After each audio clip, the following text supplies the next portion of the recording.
안녕하십니까. 미시경제학 14주차 1교시입니다. 이번 시간에는 6장의 위험의 분석과 대응 보시겠습니다. 원래 전에 앞부분에서 불확실성 하에서 이거 경제활동 해가지고 그냥 지나간 부분인데 5장과 6장을 건너뛰었죠.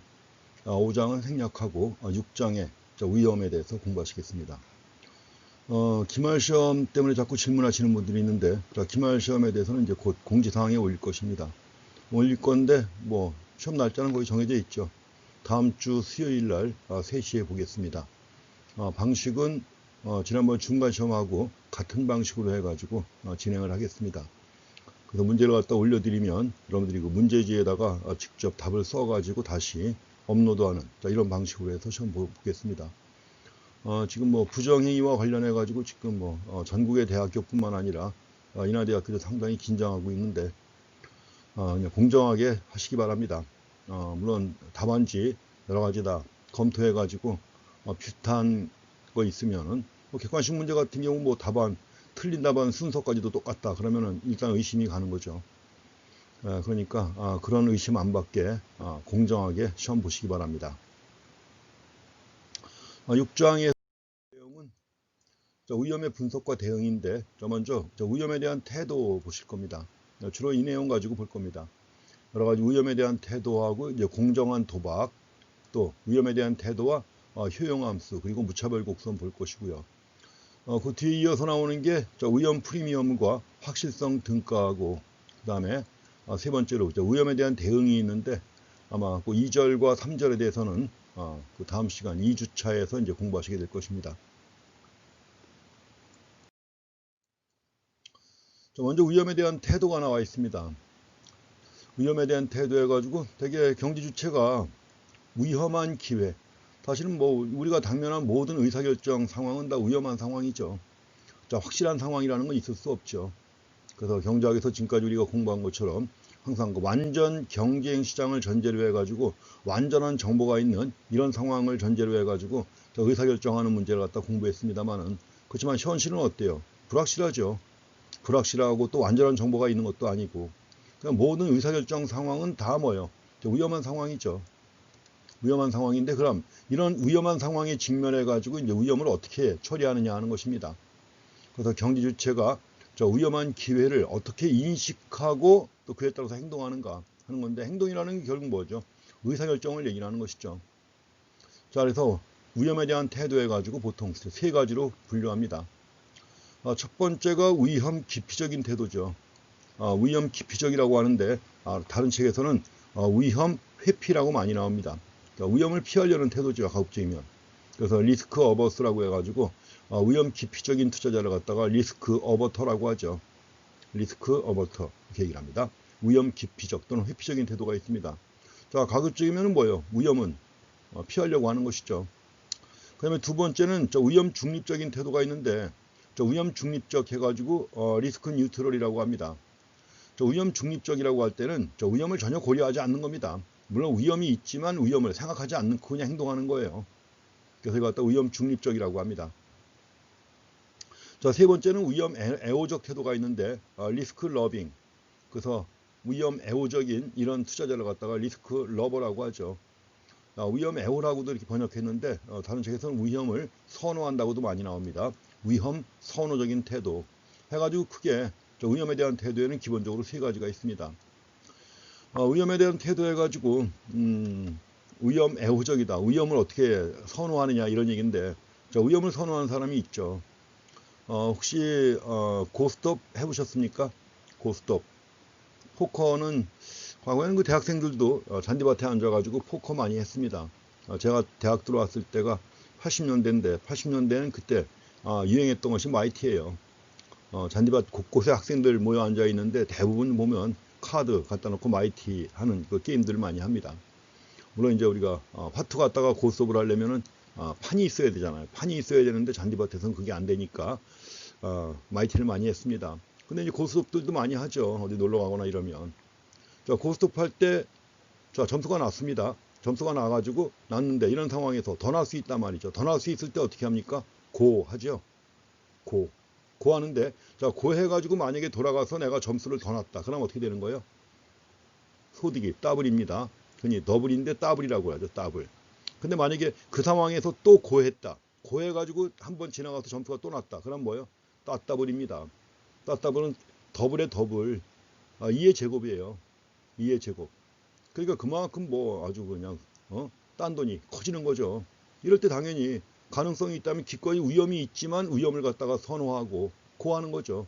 그래서 고스톱할 때 고하는 이런 태도가 바로 위험 선호적인 태도입니다. 외국인 학생들은 참 못 알아들 것입니다. 고스톱 안 해보셨을 테니까 모르실 텐데 그래서 이제 위험을 갖다 기꺼이 감수하면서 더 높은 소득을 얻고자 하는 이런 태도를 갖다 위험 선호적이다. 반면에 위험 기피적이라는 것도 많이 언급을 하죠. 그런데 예전에 그런 기업가 중에 그런 사람이 있었습니다. 우리가 돌다리도 두드려보고 건넌다 이런 말 하지 않습니까? 근데 기업가 중에는 돌다리도 두드려보고 안 건넌다 이런 사람이 있습니다. 위험은 조금이라도 위험이 있으면 뭐예요? 안 하려고 하는 거죠. 이런 것도 위험 기피적인 태도라고 하는 것입니다. 그래서 과거에 기업가들의 그 행태를 갖다가 이제 비교해가지고 분석할 때 그런 얘기 한 적이 있습니다. 옛날에 우리나라 그 창업가들 해가지고 삼성그룹의 이병철 회장과 현대그룹의 정주영 회장, 그다음에 LG그룹에 또 있었고 이제 여러 그 창업자들이 있었는데 그 양반들이 아마 그런 태도를 보였었던 것 같아요. 그러니까 이제 그런 걸 비교해가지고 세 가지 위험에 대한 태도 비유해가지고 언급한 걸 꽤 오래전에 들은 바가 있습니다. 그래서 위험에 대한 태도해가지고 기본적으로 세 가지입니다. 그런데 세 가지를 기본으로 하지만 이와 함께 절충적인 태도도 있습니다. 절충적이다. 이런 태도도 가능한데 뭐냐면 상황에 따라 태도를 달리하는 거예요. 그 상황에 따라 태도를 달리할 때 절충적인 태도라고 합니다. 일관되게 위험 기피적이고 일관되게 위험 선호적이고 하는 게 아니라 상황에 따라 태도를 갖다 달리하는 겁니다. 바꾸는 거죠. 태세 전환한다든가 이렇게 해서 바꾸는 겁니다. 그런데 위험이 작은 경우, 작은 위험에 대해서는 뭐예요? 기꺼이 위험을 선호하는 거예요. 위험 애호적이다. 그렇지만 위험이 크다고 판단되면 어떻게 되는 거죠? 큰 위험에 대해서는 그런데 위험 기피적인 경우가 가능하죠. 이런 경우도 흔히 많이 볼 수 있습니다. 작은 위험은 기꺼이 감수하려고 하고 반면에 큰 위험은 피하려고 한다는 얘기죠. 그래서 이렇게 해갖고 절충적인 태도도 가능하다는 점을 보고 지나가시기 바랍니다. 물론 거기에 대해서도 우리가 효용함수를 통해서 확인하실 것입니다. 그래서 기본적으로 위험에 대한 태도해 가지고 세 가지가 있다는 점을 확인하고 지나가시면 되겠습니다.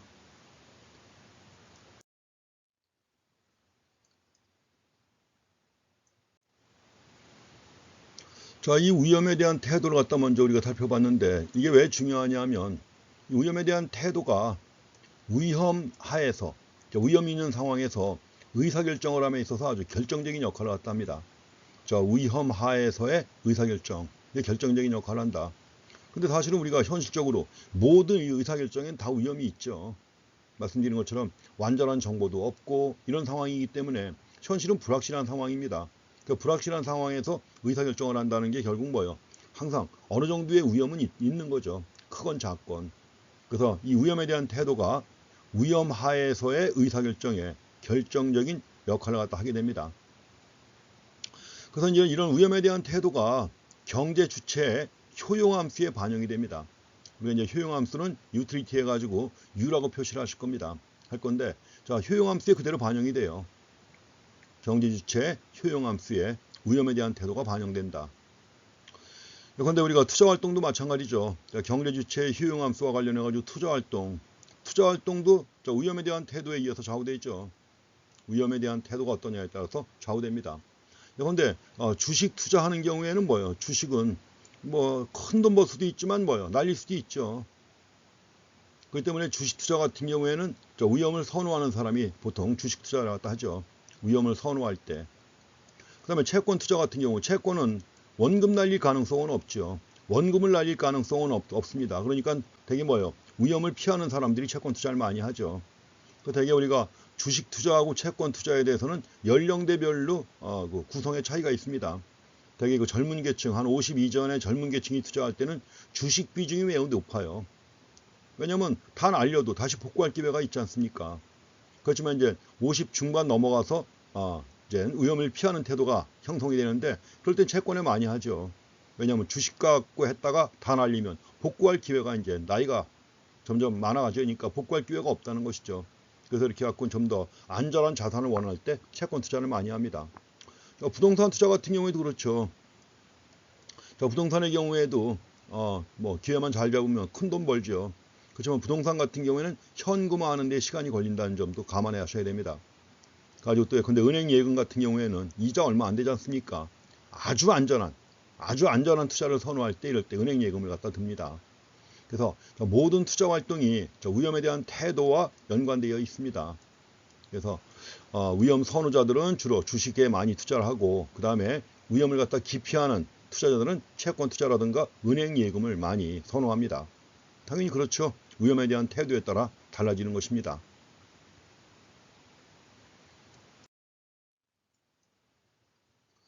우리가 위험에 대한 태도를 갖다 이제 분류했는데, 세 가지로 분류했습니다. 기본적으로.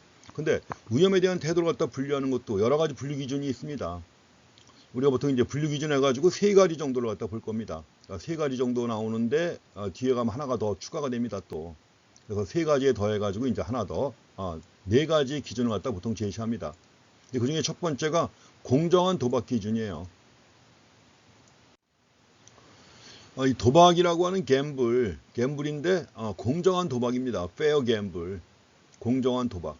공정한 도박이라고 할 땐 순기대치가 net expected value인데 순기대치가 0인 위험한 기회를 갖다가 공정한 도박이라고 합니다. 도박이니까 갬블은 틀림없죠. 근데 이제 순기대치가 0인 위험한 기회를 공정한 도박이라고 합니다. 예를 들면 공정한 도박이 있다면 당연히 뭐예요? 불리한 것도 있고 유리한 것도 있겠죠. W0만큼을 투자합니다. 이제 앞으로 이제 우리가 W, 예컨대 소득이라든가 뭐 수익 이런 것들을 W로 표시를 할 것입니다. 투자 금액도 마찬가지고 결국 화폐 소득처럼 표시하는 게 바로 W0예요. 그래서 만약에 처음에 W0만큼을 투자해가지고 예컨대 W1의 소득을 예상하는 경우 있죠. W1의 소득을 얻는다. 확률이 P1입니다. 그리고 만약에 W2의 소득을 예상하는 경우에 확률은 P2가 돼요. 확률 P2. 물론 여기서 이제 P1하고 P2 하면은 P1하고 P2 하게 되면 1이 되겠죠. 확률의 합계는 1이니까.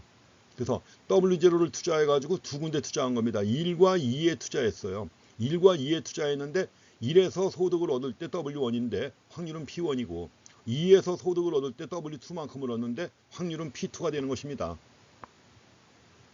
그래서 W0만큼을 투자해가지고 P1의 확률로 W1의 소득을 얻고 P2의 확률로 W2의 소득을 예상한다. 이럴 때 우리가 공정한 도박이라고 할 때는 P1W1 더하기 P2W2가 처음에 투자한 금액 W0하고 똑같아요. 그럼 W0하고 처음에 투자한 금액하고 똑같다면 당연히 뭐예요? 순기대치가 말씀드린 것처럼 순기대치가 0인 경우죠. 0인 이런 기회를 얘기하는 겁니다. 그래서 이럴 때 이걸 우리가 공정한 도박이라고 하는 것입니다. 다시 한번 말씀드리면 순기대치가 0인 이런 경우에요. 순기대치가 0인 위험한 기회 갖다가 공정한 도박이라고 하는 것이고 지금 말씀드린 것처럼 P1W1 또 P2W2 합친 것이 W0와 같은 경우입니다. 이런 경우고 반면에 순기대치가 처음에 투자한 금액보다 작아요. 그럼 처음에 투자한 금액보다 순기대치가 작다는 것은 뭐예요? 결국 손해보는 거죠. 그러니까 이럴 때 이걸 불리한 도박이라고 합니다. 반면에 처음에 투자한 금액보다 순기대치가 더 클 때 이럴 때 바로 뭐예요? 이건 유리한 도박이 되겠죠. 이렇게 되는 겁니다. 그래서 이럴 때는 불리한 도박이 되는 것이고 이럴 때는 유리한 도박이 되는 것이고요. 이렇게 해갖고 공정한 도박 개념을 확인하시기 바랍니다. 그래서 공정한 도박을 기준으로 해가지고 위험에 대한 태도를 갖다가 분류하기도 합니다. 그래서 일단 공정한 도박이라는 용어 잘 확인하시기 바랍니다. fair gamble 해가지고 주로 이런 데서 쓰는 용어예요. 다른 데서는 안 나오죠. 여기서만 나오는 그런 용어입니다. 그래서 지금 공정한 도박 기준을 해가지고 우리가 위험에 대한 태도를 갖다 분류한다면 위험에 대한 태도하고 당연히 공정한 도박이 관련되어 있습니다. 공정한 도박과 관련해서 보는 겁니다. 그런데 위험을 기피하는 태도 있죠. 위험 기피적인 태도. 위험 기피적인 태도라고 할 때는 위험을 피하는 태도죠. 이럴 때는 뭐예요? 공정한 도박에 참여하지 않습니다. 위험 기피적인 태도는 공정한 도박에 참여하지 않는다. 반면에 위험 중립적인 태도는 공정한 도박에 참여하는 것과 참여하지 않는 것이 무차별해요. 공정한 도박에 참여하는 것, 참여하지 않는 것 무차별합니다. 이게 바로 위험 중립적인 태도예요. 반면에 이제 위험 애호적인 태도라고 할 때는 뭐예요? 공정한 도박에 참여합니다.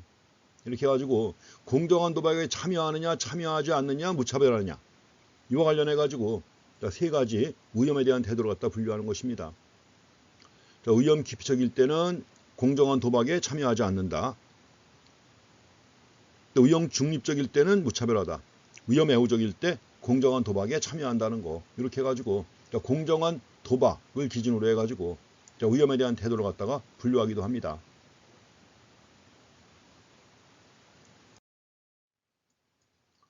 자, 그다음에 위험에 대한 태도를 갖다 분류할 때 한계 효용을 기준으로 하는 게 있습니다.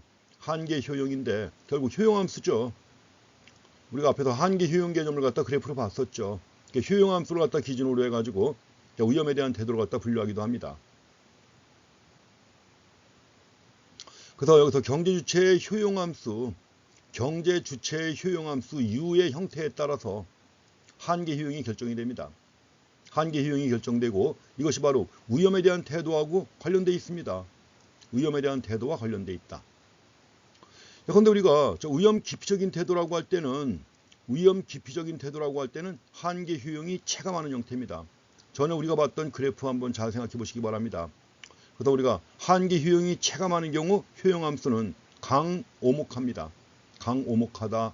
그래서 이럴 때 효용함수는 예컨대 UW라고 했을 때 W의 효용은 뭐냐? W 0.5승 이런 식으로 표시가 돼요. 강오목하기 때문에 이런 식으로 표시가 됩니다. 그래서 위험 기피적일 때는 한계 효용이 체감한다. 그 다음에 두 번째 위험 중립적인 태도인데 위험 중립적인 태도라고 할 때는 어떠냐? 한계 효용이 일정합니다. 일정하다는 얘기는 한계 효용이 효용함수가 직선이라는 얘기예요. 효용함수가 직선이다. 그래서 근데 UW는 AW 물론 A는 상수입니다. A는 상수인데 AW 같은 이런 형태의 함수예요. 다음에 세 번째로 위험 애호적인 태도가 있는데 이럴 때는 한계 효용이 체증하는 형태입니다. 체증하는 형태. 그래가지고 효용함수는 강볼록한 형태입니다. 우리 앞에서 많이 봤던 게 주로 강볼록하는 경우 많이 봤죠. 강볼록. 물론 이제 볼록이냐 오목이냐 하는 것은 원점에 대해서 오목이냐 볼록이냐 하는 것이죠. 그래서 위험 기피적일 때는 강오목한 형태가 되는 것이고 그 다음에 위험 애호적일 때는 강볼록한 형태가 됩니다. 그래서 이럴 때 UW는 W 스퀘어 이런 식으로 해가지고 효용함수가 나타나는 경우입니다. 이렇게 해갖고 한계 효용, 즉 효용함수를 기준으로 해가지고 위험에 대한 태도를 갖다 분류하기도 합니다. 자, 지금 우리가 그 효용함수를 얘기를 했는데 이 효용함수가 VNM 효용함수하고 밀접한 관련이 있습니다. 자, VNM 효용함수 해가지고 처음 들어보셨죠? 자, VNM이라고 할 때 뭐냐면 폰 노이만, 몰겐스텔은 유명한 사람들입니다. 게임 이론의 창시자나 마찬가지예요. 우리가 오늘날 여러 가지 불확실한 상황에서 의사결정을 할 때 게임 이론을 갖다 많이 응용하는데 그 게임 이론의 창시자나 마찬가지입니다.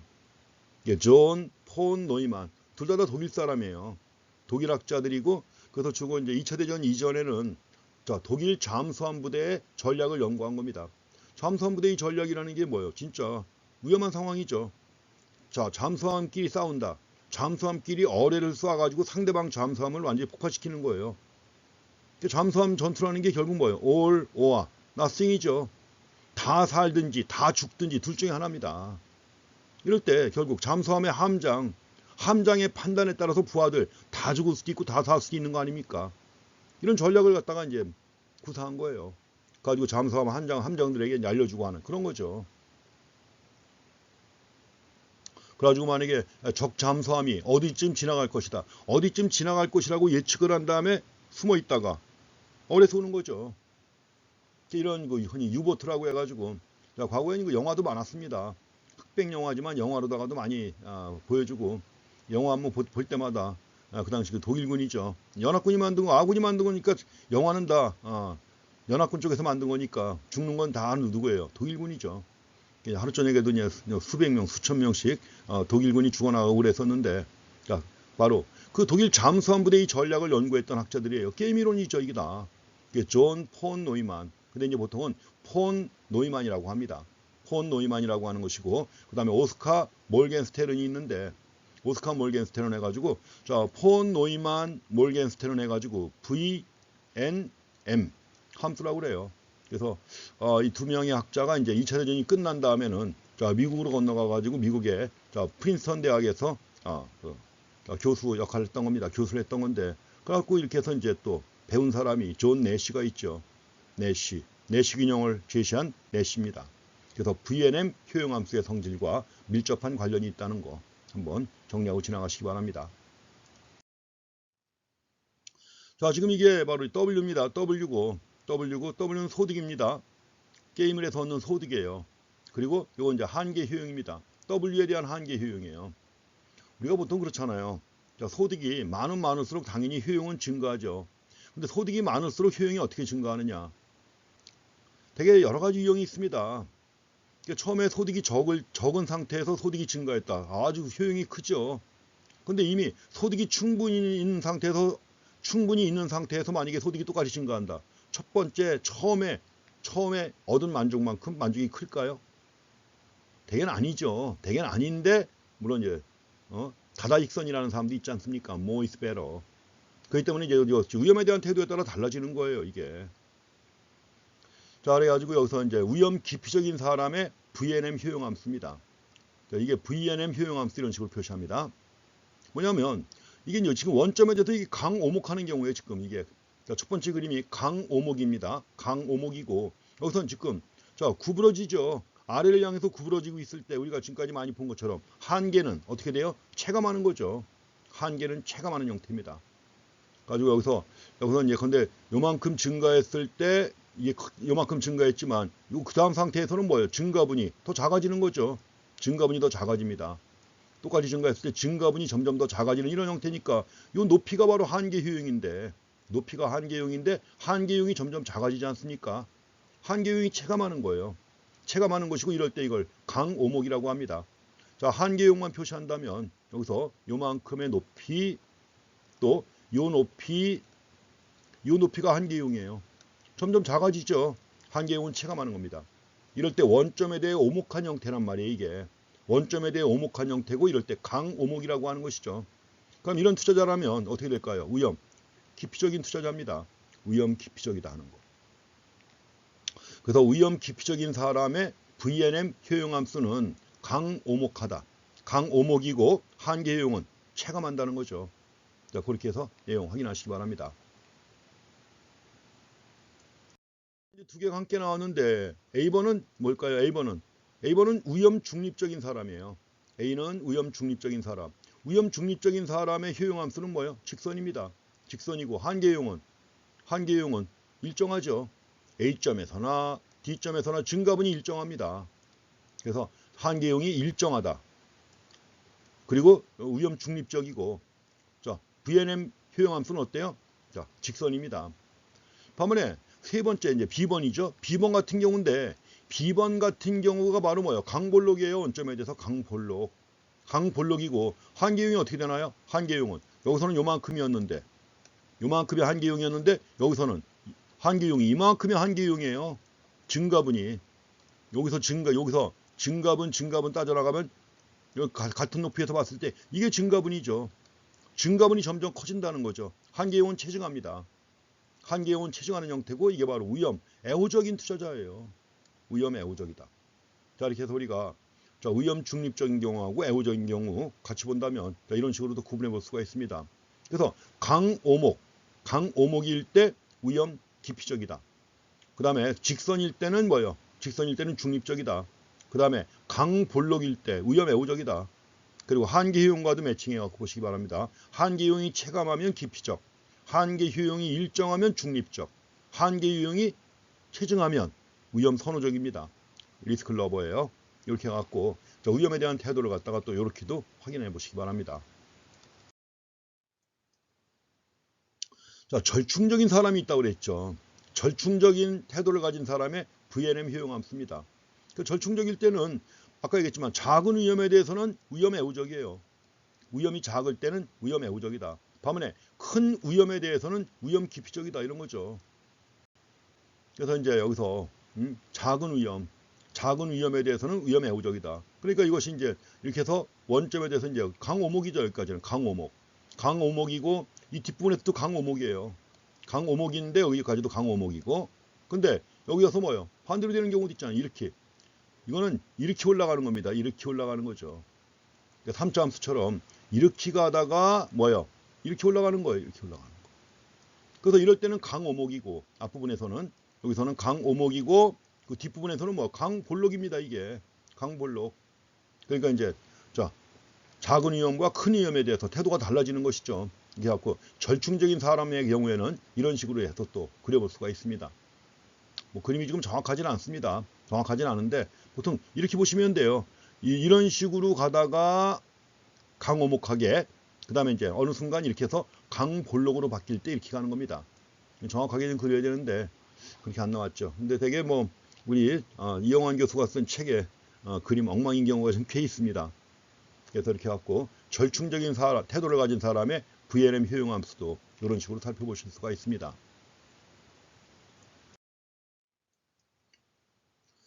자, 위험에 대한 태도를 갖다 분류하는 기준 또 하나가 무차별 곡선 기준이 있습니다.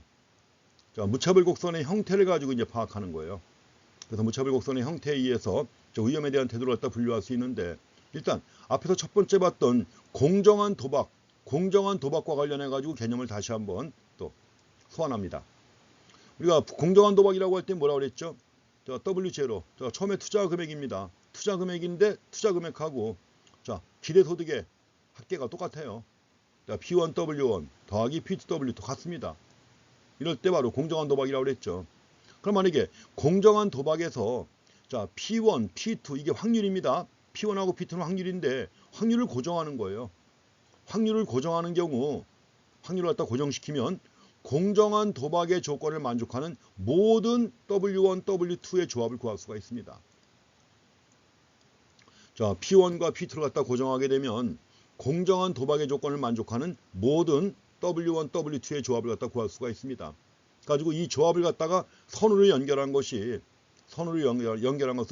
공정한 승산선이라고 합니다. 자, 그래서 공정한 승산선이라고 할 때 중요한 게 뭐예요? 공정한 도박의 조건을 만족하는, 여기 나와있지만, 공정한 도박의 조건을 만족하는 모든 W1, W2의 조합을 선으로 연결한 게 바로 공정한 승산선이라는 거예요, 이게. 공정한 도박 조건을 만족하는 모든 W1, W2의 조합을 연결한 선이 공정한 승산선. 그래서 이제 fair, odds, line이라고 합니다. 이 승산, 다 한자에서 온 단어들인데 참 여러분들도 좀 어렵죠. 승산이 있다 이런 말 하잖아. 승산이 있다. 이런 말 쓰는데 한자로 쓰면 좀 어려운 단어고, 그래서 그것도 뭐 외국인 학생들 같은 경우에도 참 어려운 단어인데, 근데 영어가 나와 있습니다. fair odds line이다 해가지고 공정한 승산선이다. 이렇게 보시기 바랍니다. 그럼 이제 공정한 승산선 해가지고 그림은 이제 다음 슬라이드에 나올 것이고, 위험 기피적인 태도라고 할 때, 위험 기피적이라고 할 때는 뭐예요? 원점에 대해 볼록한 무차별 곡선입니다. 효용함수가 아니라 이건 무차별 곡선이에요. 무차별 곡선. 위험 기피적일 때는 원점에 대해 볼록한 무차별 곡선. 위험 중립적일 때는 우하향하는 직선의 무차별 곡선. 무차별 곡선이 우하향이에요. 우하향한다. 우하향하는 직선의 무차별 곡선. 근데 세 번째가 위험 애호적인 태도인데, 위험 애호적인 태도라고 할 때는 원점에 대해 오목한 무차별 곡선이 됩니다. 여러분들이 우리 앞에서 봤던 가장 일반적인 형태의 무차별 곡선은 어떤 형태였죠? 가장 일반적인 형태의 무차별 곡선은 우하향하면서 원점에 대해 볼록한 형태였죠. 우하향하면서 원점에 대해 볼록한 이런 형태가 일반적이었죠. 이게 바로 가장 일반적인 형태 위험 기피적인 태도입니다. 무차별 곡선에 대해서 이렇게 뭐 자세하게 보지는 않았습니다만 보통 이렇게 다 종합해갖고 이렇게 볼 수가 있습니다. 그냥 이후에다 그리겠습니다. 원래 무차별 곡선도 세 가지 형태가 가능합니다. 근데 세 가지 형태가 가능하기 때문에 이걸 다 합쳐가지고 원으로 그려요. 이렇게 해서. 원으로 그립니다. 가지고 여기서 또 만약에 무차별 곡선이 무수히 많잖아요. 무수히 많으면 또 하나의 원을 갖다 그려가지고 본다면 이렇습니다. 그럼 여기가 뭐냐? 여기가 세츄레이션 포인트예요. 만족의 포화점. 그럼 만족의 포화점이라고 하면 원으로 그렸으니까 이걸 갖다가 뭐예요? 네 개로 나눌 수가 있습니다. 내분면으로 나눠요. 내분면으로 구분합니다. 아이고. 자, 내분면으로 구분했는데 그럼 여기서 자, 왼쪽 아래에 있는 부분이 우리가 일반적으로 보던 거죠, 이게. 자, 우하향하면서 원점에 대해 볼록한 형태. 이런 겁니다. 이럴 때는 뭐죠? x제도 굿즈, y제도 굿즈입니다. 다 만족을 주는 재화죠. x, y 두 재화 모두 만족을 주는 재화입니다. 만족을 주는 재화고 반면에 여기 이런 경우 예컨대 여기서 이런 경우죠. 이런 경우하고 이런 경우 물론 이제 밖에 있는 것보다 이게 더 큰 만족을 주는 거예요. 이 경우에도 마찬가지입니다. 이럴 때 이럴 때는 어떻게 되나요? 무차별 곡선에서 이럴 때는 두 재화 중에 하나가 뭐예요? 비재화입니다. 두 재화 중에 하나가 비재화. 비재화가 뭐예요? 비재화는 만족이 아니라 고통을 주는 재화죠. 고통을 주는 재화. 두 재화 중에 한 재화가 비재화입니다. 이럴 때. 자, 무차별 곡선이 우상향하는 경우죠. 이거는. 자, 여기 둘 다 우상향합니다. 자, 오른쪽 아래 여기 있는 것도 우상향하고 여기 있는 것도 우상향하고. 그래서 무차별 곡선이 만약에 무차별 곡선이 우상향한다면 두 재화 중에 하나는 뭐다? 비재화다 하는 것이죠. 근데 여기서 이제 세 번째입니다. 세 번째인데 세 번째 이런 경우인데 원점에 대해 어떤 형태예요? 원점에 대해 오목합니다. 이것도 원점에 대해 오목하죠. 이럴 때는 어때요? 두 재화 모두 비재화예요. 두 재화가 모두 비재화일 때 원점에 대해 오목하다는 겁니다. 그래서 무차별 곡선 그렇게 해서 확인하시기 바랍니다. 우리가 앞에서 봤던 것은 두 재화와 모두 만족을 주는 재화일 때 우하향합니다. 우하향하고 원점에 대해 볼록한 거죠. 반면에 우하향하면서 원점에 대해 오목하다면 이런 경우 원점에 대해 오목하다면 지금 이런 경우죠. 이런 경우. 이럴 때 두 재화 모두 비재화예요. 두 재화 모두 비재화다. 자, 이걸 감안해 가지고 이제 보시면 되겠습니다. 그래서 일단 다시 한번 얘기하지만 위험 기피적일 때는 원점에 대해 볼록한 무차별 곡선 여기에 해당하는 거죠. 여기에 해당하는 것이고. 자, 위험 중립적일 때는 뭐예요? 우하향하는 직선의 무차별 곡선. 직선이에요, 직선. 그리고 자, 위험 애호적일 때는 원점에 대해 오목한 무차별 곡선이라고 하는 거. 위험 애호적인 태도 이렇게 봐주시기 바랍니다. 그리고 여기서 이제 위험이 아니라 만약에 x, y 두 재화를 놓고 본다고 하면 자, 우하향하면서 원점에 대해 볼록할 때는 두 재화 모두 만족을 주는 재화. 반면에 여기서처럼 원점에 대해 오목한 경우 우하향하면서 원점에 대해 오목하다 그럴 땐 두 재화 모두 비재화. 그리고 우상향하는 형태일 때는 두 재화 중에 한 재화가 비재화라는 걸 일단 머릿속에 넣어 놓으세요. 그리고 나서 이제 여기서 한번 연결시켜서 보시면 되겠습니다. 자, 의형 기피적인 사람의 무차별 곡선입니다. 자, 의형 기피적이다. 무차별 곡선. 여기 지금 이제 선이 W1, W2입니다. W1, W2. 그러니까 두 가지에 투자하는 거예요. 그러니까 두 가지에다가 투자할 때 첫 번째 투자에서 얻을 수 있는 소득이 W1이고 그 다음에 여기 뭐 요걸 예컨대 주식이라고 생각하시면 돼요. 주식, 요건 채권에 투자할 때 얻을 수 있는 소득입니다. 아까 확률은 P1, P2라고 그랬죠. 이랬을 때 자, 여기서 이 하늘색으로 표시된 이 선이 뭐냐? 이 선이 바로 하늘색으로 표시된 이 선. 공정한 승산선이라는 거예요, 이게. 공정한 승산선이고 기울기는 어때요? 마이너스 P2분의 P1이 되겠죠. 말씀드린 것처럼 A1, W1 더하기 P1, W1 더하기 P2, W2가 W0와 같다고 그랬잖아요. 그래가지고 이때 자, 공정한 승산선의 기울기는 마이너스 P2분의 P1이 되는 것입니다. 그리고 여기 45도 선을 다 표시했죠. 45도 선 표시해가지고 확실선이라고 했습니다. 확실선. 그래서 여기서는 이제 처음에 투자한 돈이 W0입니다. 처음에 투자한 금액이 W0예요. W0에서 이제 얻을 수 있는 소득을 표시하는 겁니다. 둘의 배합을 통해서 얻을 수 있는 소득이에요. 요즘 이제 W라고 나온 거죠. 그래서 일단 여기서는 중요한 게 무차별 곡선의 형태를 확인하시면 돼요. 무차별 곡선의 형태 해가지고 위험 기피적인 사람, 이런 사람은 원점에 대해 볼록한 무차별 곡선을 갖습니다. 위험 기피적인 태도, 이걸 확인하시고.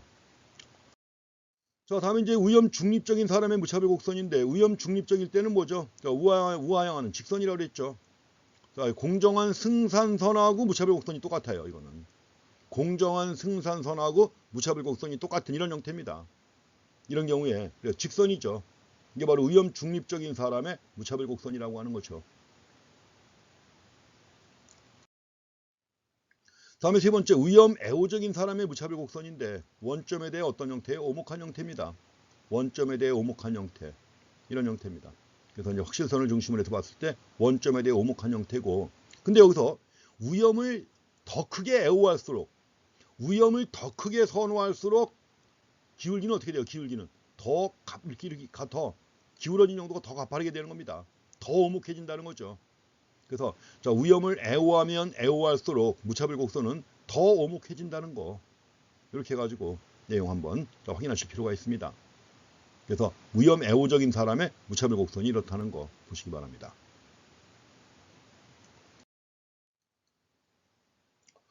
자, 우리가 무차별 곡선을 기준으로 봤을 때, 자, 경제 주체는 대부분 위험 기피적이라고 가정합니다. 그래서 우리가 보통 일반적인 투자 이론 다 마찬가지예요. 경제 주체는 기본적으로 뭐예요? 위험 기피적이라고 가정합니다. 근데 이제 사람에 따라서는 뭐예요? 위험을 기피하는 정도가 다르지 않습니까? 다르다. 가지고 이제 위험을 기피하는 정도가 다를 때 이걸 표시하는 방법은 뭐냐? 볼록한 정도가 다르게 표시할 수 있습니다. 볼록한 정도가 다른 무차별 곡선으로 표시할 수가 있습니다. 자, 그림 보시겠습니다. 자, 지금 이렇죠. 원점에 대해 볼록합니다. 원점에 대해 볼록한데, 자, 볼록한 정도가 다르잖아요. 볼록한 정도가 다르다는 거. 이게 바로 뭡니까? 자, 위험을 더 기피할수록 무차별 곡선이 더 볼록해지는 거예요. 근데 이제 여전히 확실선상에서 뭐예요? 자, 공정한 승산선과 접하게 됩니다. 요즘에서 다 접하고 있죠. 확실선상에서는 공정한 승산선과 접한다는 겁니다. 가지고 이게 이제 위험을 가장 기피하는 투자자의 무차별 곡선이 이런 형태가 됩니다. 볼록한 정도가 더 강하다는 거죠.